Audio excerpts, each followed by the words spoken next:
कसा वाटला तुम्हाला शर्मा? एक नंबर खतरनाक। मित्रांनो मी आज डोंबिवलीमध्ये आलेलो आणि मी डोंबिवलीमध्ये आले असताना मी शोरमावाल्या ताईला बघितलेला। हे सावन शोरमा म्हणून फेमस आहे, माझ्या फीडमध्ये पण इंस्टावरती मी 2-3 रील बघितलेला।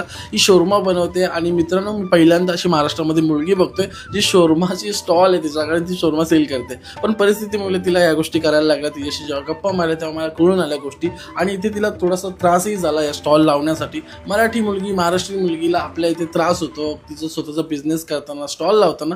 हे थोडंसं कुठेतरी न पटण्यासारखं आहे। पण मित्रांनो तुम्ही जेव्हा कधी डोंबिवली जाल, डोंबिवली ईस्टला ज्या ब्रिज खाली ताई तुम्हाला बघायला मिळेल शोरमावाली। मित्रांनो मी पहिल्यांदा बघतो ही गोष्ट नाविन्यपूर्ण आहे की मुलगी आता काही नाही करू शकत, सगळं काही करू शकते। परिस्थिती तुमच्यावरती आल्यानंतर तुम्हाला प्रत्येक गोष्टीत त्या गोष्टी करायला लागतात, कॉम्प्रोमाइज करायला लागतात। तिच्या वडिलांचं बरं वाईट झाल्यानंतर तिने एज्युकेशनमध्ये सगळं ब्रेकआउट केलं, सगळं बंद केलं आणि त्याच्यानंतर तिने हे स्टॉल टाकायची जिम्मेदारी घेतली। आणि हे सगळं करत असताना पण तिला आय नो किती त्रास झाला असेल, तुम्ही फील करू शकता जर तुम्ही एक मुलगी असेल तर। मित्रांनो इथं शोरमा मी जेव्हा खायला गेलो तेव्हा इतकी गर्दी जमलेली, ऑलरेडी ती इतकी फेमस आहे। त्याच्यानंतर मी गेलो, मला ती शोरमा तिने इतकं चांगलं बनवून दिलं, चीजवालं मजेदार असं। आणि तिने सांगितलं सुद्धा की इथली मेयोनेजची चटणी किंवा शेजवान चटणी ही मी स्वतः तयार करते, मेयोनेज पण मी बाहेरून विकत नाही, स्वतः तयार करते। सो इतका भारी आणि इतका प्युअर असलेला शोरमा तुम्ही एकदा नक्की टेस्ट करा। जेव्हा कधी डोंबिवलीला जाल, ईस्टला तुम्ही ब्रिज खाली, तिला एकदा व्हिजिट करा, एक शोरमा खा आणि तिला सपोर्ट करा मित्रांनो, कारण का ह्या सगळ्याची गरज आहे आपल्या सगळ्यांनाच।